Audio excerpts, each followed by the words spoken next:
Hey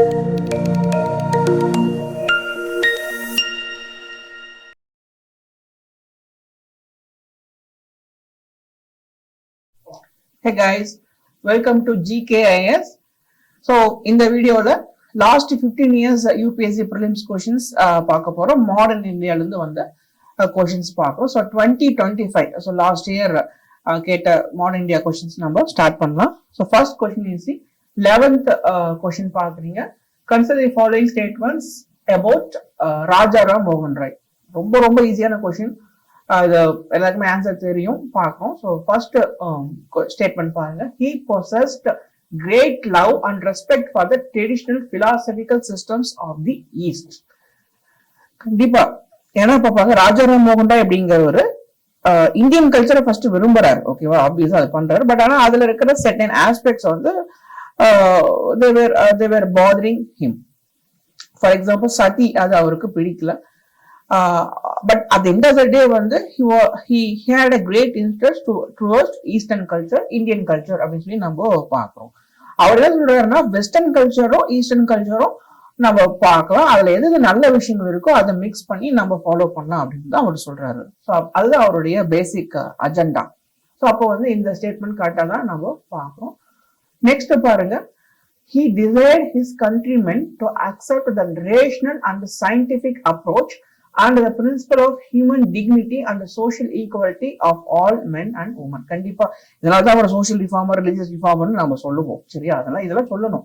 அப்போ வந்து பாருங்க, ரேஷனல், அதாவது ரீசன் பேஸ்ட் அப்ரோச் பண்ணுங்க, நியாயமா ஒரு விஷயத்த ஃபாலோ பண்ணுங்க, சயின்டிபிக் அப்ரோச் பண்ணுங்க, ஹியூமன் டிக்னிட்டிய எல்லாம் கன்சிடர் பண்ணுங்க, எல்லாம் சொல்றாரு. ஈக்குவாலிட்டி எல்லாம் பேசுறாரு. சதி அப்படிங்கிற அந்த ரிச்சுவல் பாருங்க, பெண்களை தூக்கி நெருப்புல போடுறாங்க, அது அவர் ரொம்ப டிஸ்டர்ப் பண்ணுது. அதுக்கு எதிராக அவர் வாய்ஸ் ரைஸ் பண்றாரு. அவருடைய கம்பஷன்ல தான் வந்துட்டு லார்ட் வில்லியம் பென்டிக் என்ன பண்றாரு, ஒரு சட்டத்தை போட்டு இனி சதிங்கிறது யாரும் பண்ணக்கூடாதுன்னு சொல்லிட்டு ஒரு சட்டமே கொண்டு வராரு. ஸோ அப்படி பார்க்கும்போது இது எல்லாமே அந்த ஸ்டோரி நமக்கு தெரிஞ்சதுதான். ஸோ அப்போ ஹியூமன் டிக்னிட்டி, சோஷியல் ஈக்குவாலிட்டி பத்திலாம் அவர் பேசிதான் இருப்பாரு. ஸோ அப்போ வந்துட்டு இந்த ஸ்டேட்மெண்ட் கரெக்டாக தான் பார்க்குறோம். So option C, both 1 and 2 are correct. Consider the following subjects with regard to non-cooperation program. Okay, என்னென்ன விஷயங்கள் நடந்துச்சு? நான் கோஆபரேஷன் மூவ்மெண்ட் 1920ல லான்ச் ஆச்சு, மகாத்மா காந்தி லீடர்ஷிப்ல பாக்குறோம். ஸோ அது பார்க்கும்போது என்னென்ன விஷயங்கள் நடந்துச்சு, என்னென்ன விஷயங்கள் நடக்கல அப்படின்னு சொல்லி பார்க்கணும். பார்ட்ஸ் ஆஃப் நான் கோஆபரேஷன் ப்ரோக்ராம்ல இருக்குன்னு சொல்லி கொஸ்டின் கேட்டிருக்காங்க. ஸோ ஒத்துழையாமை இயக்கம் பாக்குறீங்க. ஸோ அதுல பாருங்க, ஃபர்ஸ்ட் விஷயம் நடந்துச்சா, boycott of law courts and foreign clubs. கண்டிப்பா ஓகேவா. ஸோ பிரிட்டிஷ்காரங்களுடைய சட்டமன்ற ஜட்ஜஸ் வேணாம், ஜுடிஷியரி வேண்டாம்னு சொல்லி அதை புறக்கணிக்கிறாங்க. ஃபாரின் கிளாத்தும் வேண்டாம். ஸோ எதுவுமே வேண்டாம், உங்களுடைய பிரிட்டிஷோடைய சிஸ்டம் வேண்டாம். சிஸ்டம்னா அங்க education system, judiciary, police system, எதுவுமே வேண்டாம். சிஸ்டம் வேண்டாங்கிறான். பிரிட்டிஷனுடைய லைக் ப்ராடக்ட்ஸும் வேண்டாம். பிரிட்டன்ல இருந்து இம்போர்ட் ஆகுற ப்ராடக்ட்ஸும் வேண்டாம். அப்போ எல்லாமே வேண்டாம் அப்படின்னா நம்மளது நம்ம கிரியேட் பண்ணிக்கலாம், அதை நம்ம கன்சியூம் பண்ணலாம் அப்படிங்கிறாங்க. அப்போ பிரிட்டிஷ் எஜுகேஷன் சிஸ்டம் வேணும்னா இந்தியன் எஜுகேஷன் சிஸ்டம் ரெடி பண்ணலாம் அப்படின்னு முடிவு பண்றாங்க. Schools, colleges, Indian schools, colleges establish பண்ணிட்டே இருப்பாங்க, பேரலா பண்ணுவாங்க. ஒண்ணு. அப்புறம் அவனுடைய ப்ராடக்ட்ஸ் வேண்டாம் அப்படின்னா நம்மளுடைய ப்ராடக்ட்ஸ் மட்டும் தான் நம்ம கன்சியூம் பண்ணணும், இந்தியன் ப்ராடக்ட்ஸ் மட்டும் தான் நம்ம கன்சியூம் பண்ணணும்னா அந்த ப்ராடக்ட்ஸும் என்ன ஆகும், நிறைய ப்ரொடியூஸ் ஆகும், அதை பீப்புள் கன்சியூம் ட்ரை பண்ணுவாங்க. அது நம்ம பார்க்குறோம். ஓகே, ஸோ அப்போ வந்துட்டு இந்த ஸ்டேட்மெண்ட் கரெக்டாக நம்ம பார்க்கணும். Observance of strict non violence, ahimsa தான் வந்துட்டு வயலன்ஸ் சேர்க்கக்கூடாது, அது காந்தியினுடைய அஜெண்டா நமக்கு இருக்கு. Okay, next, retention of titles and honours without using them in public. தப்பு. அதாவது பிரிட்டிஷ்காரங்க நமக்கு கொடுத்த டைட்டில்ஸ், ஹானர்ஸ் எல்லாத்தையும் நம்ம சரண்டர் பண்ணோம். அது நமக்கு ஒரு அவமானமா நம்ம இப்போ பாக்குறோம், அது வேண்டாம் சொல்லி சரண்டர் பண்ணணும்னு தான் சொன்னாங்க. ஸோ அப்போ பாருங்க என்னென்ன டைட்டில்ஸ், ஹானர்ஸ் எல்லாம் கொடுப்பாங்க. நீங்க நைட்ஹுட் அப்படின்னு சொல்லி ஒரு அவார்டு கொடுப்பாங்க. ஸோ அந்த அவார்டை வாங்குறவங்க அவங்களுக்கு சர் அப்படிங்கிற ஒரு பட்டம் கொடுப்பாங்க. ஸோ யாரு வாங்கினாங்க, ரவீந்திரநாத் தாகூர். அவர் முன்னாடியே கொடுத்துட்டாரு. ஜாலியன்வாலா மசக்கரை ரீசன் பண்ணி இது நீங்க பிரிட்டிஷ்க்கு இப்படி நிறைய பேர்த்த படுகொலை பண்ணிட்டீங்க, நான் சரண்டர் பண்ண முன்னாடியே பண்ணிட்டாரு.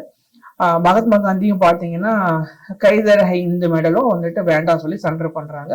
ராய் பகதூர் அப்படின்னு சொல்லிட்டு ஆமா ராவ் பகதூர் அப்படின்னு ஒரு டைட்டில் கூட உழுவாங்க பிரிட்டிஷ்காரங்க இந்தியன்ஸ்க்கு. இந்த மாதிரி டயர்ஸ் எல்லாத்தையுமே வந்துட்டு நீங்க சரண்டர் பண்ணுங்க அப்படின்னு சொல்லிடுவாங்க.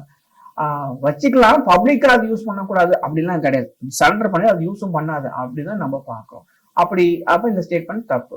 Establishment of panchayat for settling disputes. இப்பதான் சொன்னேன், பிரிட்டிஷ் ஜுடிஷியரி வேண்டாம் அப்படின்னா நம்மளுடைய பஞ்சாயத்து சிஸ்டம் எஸ்டாபிஷ் பண்ணணும் அப்படின்னு அஜெண்டா இருக்கும். ஸோ கரெக்டான ஸ்டேட்மெண்ட்டா பார்க்குறோம். ஸோ 1, 2, 4 அப்படின்னு சொல்லி மொத்தம் 3 ஸ்டேட்மெண்ட்ஸ். ஸோ ஒன்லி 3 அப்படின்னு சொல்லி நம்ம பார்க்குறோம். ஹவு மெனி ஸ்டேட்மெண்ட்ஸ் கரெக்ட்னா ஒன்லி 3 அப்படின்னு சொல்லி நம்ம பார்க்குறோம். Okay, next question number 20. Consider the following statements in respect of the non-cooperation movement. மறுபடியும் non-cooperation movement பேஸ் பண்ணி கொஸ்டின் வந்திருக்கு பாக்குறீங்க. ஓகே, ஸோ அப்போ ஃபர்ஸ்ட் ஸ்டேட்மெண்ட் பாருங்க. The Congress declared the attainment of Swaraj by all legitimate and peaceful means to be its objective. Statement இது correct. அப்போ explanation நான் சொல்றேன். நெக்ஸ்ட் செகண்ட் ஸ்டேட்மெண்ட் பாருங்க. It was to be implemented in stages with civil disobedience and non-payment of taxes for the next stage only if Swaraj did not come within a year and the government resorted to repression. Statement correct. So option C, both 1 and 2. இது என்னன்னு பாருங்க. So first வந்து காங்கிரஸ் இந்த moment போயிட்டு இருக்கும் போதுதான் ஒரு முடிவு எடுக்கிறாங்க. ஸ்வராஜ் அப்படின்னு சொல்லிட்டு அதை அட்டைன் பண்ணணும், அதுக்கு வந்து இந்த மீன்ஸ் மூலமா அட்டைன் பண்ணணும்னு சொல்லி முடிவு எடுக்கிறாங்க. இப்போ இதுல ஒரு கிளாரிபிகேஷன் நான் கொடுக்குறேன். என்னன்னா 1885ல இந்தியன் நேஷனல் காங்கிரஸ் எஸ்டாப்ளிஷ் ஆச்சு நமக்கு தெரியும். அப்போ வந்து அவங்களுடைய கோல் என்ன அப்படின்னு சொல்லிட்டு பெருசெல்லாம் கிடையாது. சுவராஜ் அட்டைன் பண்ணணும் அப்படிங்கிற கோல்ல அவங்களுக்கு கிடையாது. அது சுதந்திரம் அடையணும் அப்படிங்கிற அந்த எண்ணமே அவங்களுக்கு கிடையாது. அப்போ பிரிட்டிஷ்ட வந்துட்டு ஏதாவது நல்லது வந்துட்டு கேட்டு வாங்கிக்கலாம், அவ்வளவுதான் எய்மே தவிர சுவராஜ் வாங்கணும், சுதந்திரம் வாங்கணும் அப்படின்னு சொல்லிட்டு எய்மே கிடையாது. அந்த டிசிஷன் எப்போ எடுக்கிறாங்கன்னா 1906 அந்த டிசிஷன் எடுப்பாங்க. 1906 அந்த ஐஎன்சி அந்த டிசிஷன் எடுக்கிறாங்க. அப்ப சுவராஜ் அப்படின்னு ஒரு வார்த்தையை போடுறாங்க, சுதந்திரம் அப்படிங்கிறாங்க. ஆனா இதுல என்ன பிரச்சனைனா, இந்த சுதந்திரம் அப்படிங்கிறது ரெண்டு விதமா இன்டர்பிரட் பண்ணுவாங்க. ஒரு செட் ஆஃப் ஐஎன்சி லீடர்ஸ் என்ன சொல்லுவாங்க, சுதந்திரம் பாரத திரைக்கணும் சொல்லுவாங்க. சுதந்திரம்னா பிரிட்டிஷ் எம்பையர்ல இருந்து நம்ம கம்ப்ளீட்டா வெளியே போயிடும், அதுதான் சுதந்திரத்துக்கு மீனிங், சுவராஜுக்கு மீனிங் சொல்லுவார். அதே ஐஎன்சில இருக்கிற மாடரேட் லீடர்ஸ் சொல்லி மிதவாதிகள் சொல்லி ஒரு குரூப், இப்போ ஃபார் எக்ஸாம்பிள் சுரேந்திரநாத் பானர்ஜி எடுத்துக்கோங்க. அவரு இந்த ஸ்வராஜ் எப்படி சொல்லுவாரா, பிரிட்டிஷ் எம்பையருக்குள்ள நம்ம இருக்கணும், ஆனா நாம சுதந்திரமா இருக்கணும், ஒரு அங்கமா இருக்கணும் பிரிட்டிஷ் எம்பையர்ல, ஆனா நமக்கு சுதந்திரமாக. இதை டொமினி ஸ்டேட்டஸ்னு ஒரு வேர்டு கூட புரிஞ்சுக்கிறதுக்கு சொல்லலாம். நம்ம வந்து சுதந்திரமா இருக்கணும், ஆனா அது வந்து பிரிட்டிஷ் எம்பையருக்குள்ள சுதந்திரமா இருக்கணும், நம்ம வந்து நம்மள ரூல் பண்ணிக்கணும் அப்படின்னு சொல்லுவாங்க. அப்படி இந்த மாதிரி கன்ஃபியூஷன் எல்லாம் போயிட்டு இருக்கோம். ஸோ அது இது நாம பின்னாடி இந்த கான்செப்ட் முன்னாடி ஒரு கொஸ்டினுக்கு நம்ம அப்ளை பண்ணுவோம், அதனால இது நான் இப்பயும் சொல்லிட்டேன். ஓகே, நெக்ஸ்ட் பாருங்க, சுவராஜ் அட்டைன் பண்ணணும் அப்படின்னு சொல்லிட்டு அதுக்கு என்ன வழி அப்படின்னு சொல்லி அப்பயே சொல்லிட்டாங்க. அது வந்து கான்ஸ்டிடியூஷனல் மீன்ஸ் அப்படின்னு சொல்லியிருப்பாங்க. கான்ஸ்டிடியூஷனல் மீன்ஸ் அப்படின்னு என்னன்னா சட்ட ரீதியான அணுகுமுறை. பிரிட்டிஷ்காரன் கொண்டு வர சட்டம், அந்த சட்டத்தை யூஸ் பண்ணி பெட்டிஷனை வச்சு ஐயா எங்களுக்கு சுதந்திரம் கொடுங்க நம்ம கெஞ்சணுமா, அப்படிதான் வந்து அந்த டைம்ல டிசிஷன் எடுத்தாங்க. இப்ப என்ன பண்றாரு காந்தினா 1920 நாக்பூர் செஷன்ல ஸ்வராஜ்ங்கிறது ஓகே அப்படியே வச்சுக்கிட்டாங்க. ஆனா இந்த மீன்ஸ் எந்த வழியில நம்ம அதை அச்சீவ் பண்ணுங்கிறது கான்ஸ்டிடியூஷன் மீன்ஸ்ங்கிறத தூக்கிடுவாங்க. சட்ட ரீதியால அணுக முடியாது, பெட்டிஷன் பிரேயர் அப்படின்லாம் இல்லை. இப்போ பீஸ்ஃபுல் லெஜிட்டிமேட் மீன்ஸ் அப்படின்னு சொல்லி வார்த்தையை போட்டுருவாங்க. பீஸ்ஃபுல் லெஜிட்டிமேட், லெஜிட்டிமேட் நியாயமான, அமைதியா பண்றோம், அது நியாயமான ஒரு அப்ரோச் தானே. அப்போ நான் வயலன்ஸ், ஓகேவா, எக்ஸாம்பிள் சொல்லலாம். நான் வயலன்ஸ் அப்படின்னா இல்ல நான் cooperation movement non violence base பண்ணி தான் இருக்கு. ஃபியூச்சர்ல வர சிவில் டிஸ்பிளின்ஸ் மூவ்மெண்ட்டும் நான் வயலன்ஸ் தான். அப்போ வந்துட்டு பீஸ்ஃபுல் லெஜிட்டிமேட் மீன்ஸ் சொல்லிட்டு அந்த வார்த்தைகளை போட்டுட்டாங்க. இது தூக்கிட்டு இதை போட்டுருவாங்க. ஸோ அப்போ நம்ம கரெக்டா அடுத்து இருப்பாங்க. செகண்ட் ஸ்டேட்மெண்ட் பாருங்க. இப்போ வந்து நான் கோஆபரேஷன் மூவ்மெண்ட்னுடைய ஃபர்ஸ்ட் ஸ்டேஜா இது நீங்க ஃபர்ஸ்ட் என்ன சொல்றாங்கன்னா, கண்டிப்பா எங்களுக்கு நீங்க சுதந்திரம் கொடுத்துடணும், ஓகேவா, அது வந்துட்டு கொடுக்கணும், கொடுக்கல நாங்க ஒத்துழைக்க மாட்டோம், உன்னுடைய அது வேண்டாம் இது வேண்டாம் ஒத்துழைக்க மாட்டோம், அவ்வளவுதான். சட்டங்களை மீறுவோம்னு இது வரைக்கும் சொல்லவே கிடையாது. பிரிட்டிஷ்காரங்க லாபம் வந்து மதிக்கதான் செய்யணும், அதுதான் ஃபர்ஸ்ட் ஸ்டேஜ். சப்போஸ் ஸ்வராஜ் நமக்கு கொடுக்கலன்னா அடுத்த ஸ்டேஜுக்கு நம்ம போவோம். என்னன்னா ஐஎன்சி என்ன சொல்லுதுன்னா சட்டங்களை மீறுவோம், பிரிட்டிஷ்னுடைய சட்டங்கள். ஏதாவது எக்ஸாம்பிள், உப்பு சட்டம். உப்பு வந்துட்டு இவங்க தான் எடுக்கணும், எடுக்கக்கூடாது, பிரிட்டிஷ் கவர்மெண்ட் உப்பு அள்ளணும், நாமெல்லாம் உப்பு அள்ளக்கூடாதுன்னு சொல்லி ரூல்ஸ் இருக்கு. ஓகேவா? அந்த சட்டத்தை நாங்க வயலேட் பண்ணுவோம், நாங்க போய் உப்பு அள்ளுவோம், எடுப்போம், நாங்க யூஸ் பண்ணிக்குவோம், மற்றவங்களுக்கு விற்போம் அப்படின்னு சட்டத்தை மீற விஷயங்கள் நம்ம சொன்னோம்னா அது சிவில் டிஸ்ட்ரிபியூஷன் சொல்றாங்க. ஸோ அப்ப என்ன சொல்றாங்கன்னா, இங்கேயே வந்து சிவில் டிஸ்ட்ரிபியூஷன்ங்கிறது அடுத்த ஸ்டேஜுக்கு கொண்டு போகலாம் அப்படின்னு பிளான் பண்ணியிருந்தாங்க. அந்த மூவ்மெண்ட்லயே அடுத்த மூவ்மெண்டா சிவில் டிஸ்ட்ரிபியூஷன் மூவ்மெண்ட்டை லான்ச் பண்ணலாம்னு பிளான் பண்ணியிருந்தாங்க. ஆனா என்ன ஆயிரும்னா, சௌரி சௌரா இன்சிடென்ட் நடந்து 22 ஆளுங்களை, போலீஸ் ஆளுங்களை நம்ம காந்தியன் ஃபாலோவர்ஸே கொண்டுட்டனால காந்தி கோபம் அடைஞ்சு, எப்படி நீங்க அகிம்சாவை விட்டுட்டு வைரஸை கையில் எடுக்கலாம், அதனால நான் கோஆபரேஷன் மூவ்மெண்ட்டை நான் ஸ்டாப் பண்றேன்னு சொல்லி ஸ்டாப் பண்ணிடுவார். சப்போஸ் அது ரன் ஆகிட்டே இருந்துச்சுன்னா சிவில் டிஸ்ட்ரிபியூஷன்ங்கிறது அந்த இடத்துல இருந்து ஸ்டார்ட் ஆயிருக்கும்.